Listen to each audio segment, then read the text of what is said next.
ក្មួយអាតើថ្ងៃនេះក្មួយមានបានខលទៅរកមេដាបេដាជាងដែរឬទេកុំភ្លេចណាទោះក្មួយរវល់យ៉ាងណាក៏ដោយក្នុងមួយថ្ងៃយ៉ាងហោចណាស់ក៏ក្មួយយកពេលវេលា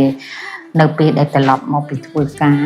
តែ15ឬ20នាទីដើម្បីទៅកាន់ពួកគាត់ផ្ដល់នូវស្នាមញញឹមជូនពួកគាត់ហើយក៏ដូចគ្រប់គ្រងផ្លូវចិត្តផ្លូវកាយរបស់ពួកគាត់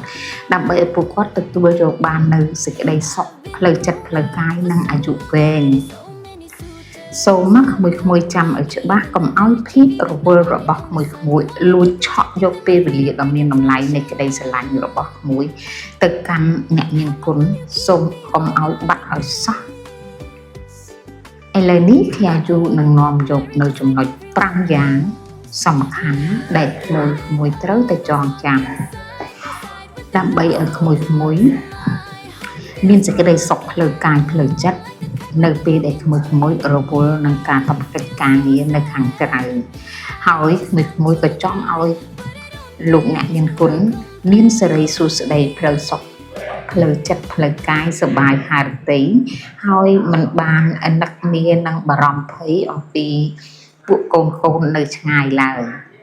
នេះគឺជាចំណុច5យ៉ាងដែលកូនគ្រប់រូបត្រូវតែចងចាំ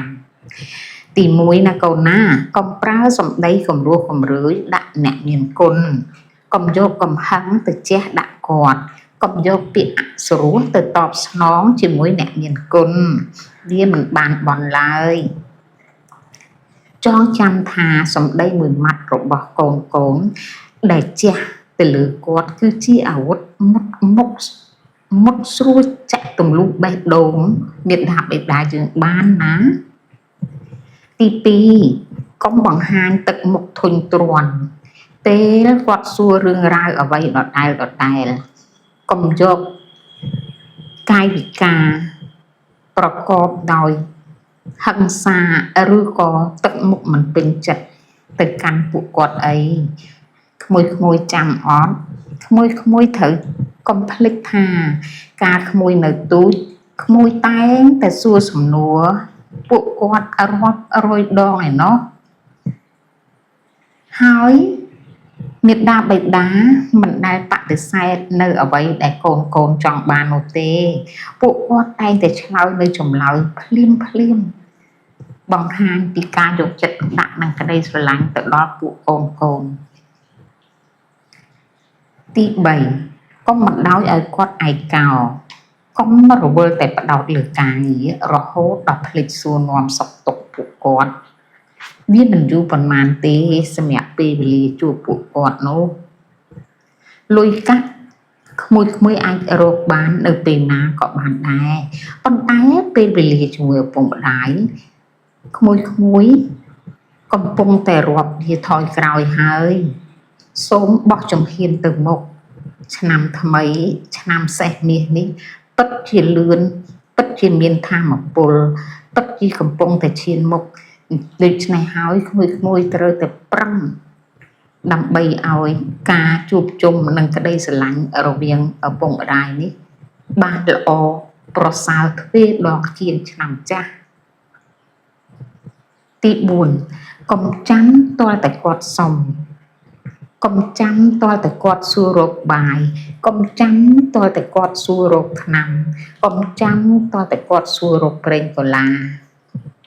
ត្រូវយកចិត្តទុកដាក់គ្រប់ពេលវេលាដែលល្អបំផុតសម្រាប់ពួកគាត់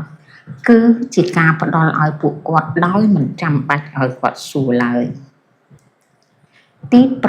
5កុំស្ដាយក្រោយពេលគាត់លាចាកលោកកុំមកស្រែកយំសោកស្ដាយកុំមកអង្គុយសូត្រធម៌បង្ហាញភាពកតញ្ញូនៅចំពោះមុខមនុស្សដ៏ច្រើនអ្វីដែលអ្នកគួរធ្វើគឺធ្វើឲ្យគាត់មានស្នាមញញឹមនៅក្នុងពេលនេះគឺនៅក្នុងពេលដែលគាត់កំពុងតែមានដង្ហើមបងប្អូនកូនចៅទាំងអស់គ្នាអើយការមើលថែទាំមនុស្សចាស់វាមិនមែនតម្រូវតែទឹកចិត្តមួយមុខប៉ុណ្ណោះទេប៉ុន្តែវាទាមទារឲ្យពួកកូនឬសមាជិកគ្រួសារមានជំនាញនិងការយកចិត្តទុកដាក់យ៉ាងពិតប្រាកដ ប្រសិនបើក្មួយកំពុងស្វែងរកជំនួយដែលយល់ពីទឹកចិត្តមនុស្សចាស់ខែយល់ពីបច្ចេកទេសថែទាំបែបស្តង់ដារជាមួយមនុស្សចាស់ណាគឺពោពេញទៅដោយសិលធម៌ខែគឺជាចម្លើយដ៏កក់ក្ដៅបំផុតសម្រាប់គ្រួសារក្មួយសេវាថែទាំតាមគេហដ្ឋានខែនឹងផ្ដល់ជូននៅជំនាញថែទាំដល់តាមផ្ទះដើម្បីឲ្យលោកយាយលោកតាមានអារម្មណ៍ថាគាត់មិនឯកោនិងទទួលបាននៅការមើលថែត្រឹមត្រូវតាមបច្ចេកទេសអ្នកថែទាំប្រកបដោយជំនាញមានវិញ្ញាបនបត្រទទួលស្គាល់ស្តង់ដារបច្ចេកទេសត្រឹមត្រូវហើយផ្ដល់កិត្តិយសផ្លូវសុខភាពផ្លូវចិត្តដល់មនុស្សចាស់ខែមិនត្រឹមតែផ្ដល់ថែទាំរាងកាយប៉ុណ្ណោះទេប៉ុន្តែខែថែមទាំងប្រគល់នៅបេះដូងនិងក្តីមេត្តាធម៌ទៅដល់ពួកគាត់ទៀតផងសូមទុកឲ្យខែជាអ្នកជួយសម្រាប់បន្ទុកនិងបន្ថែមស្នាមញញឹមដល់មនុស្សជាទីស្រឡាញ់របស់ក្មួយ